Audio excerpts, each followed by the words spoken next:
ก็ดีเลยเพลงน้องพายหลังหน้าแล้วเรื่องมองตัวยามาเวลาแล้วว่าน่าจะยาเสื่อมกับเพื่อนโอ้ยยังหาสัก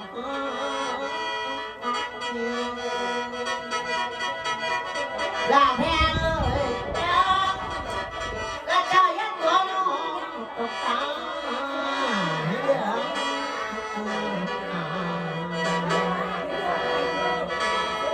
เมียลาบะพงตายเนี่ยยังลำเด็กอ่อนอ่อนลำเด็ก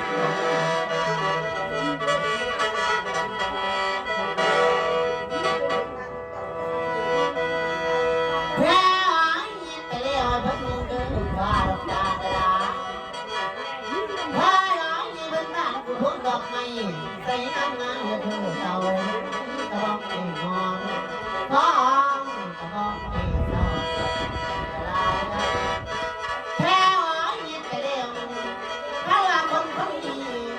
ว่ายไปน้ำเบี้ยว่ายเหนียวลาแม่เผื่อเพิ่งกลับมาเลี้ยงน้องน้องเอ้ยเดิน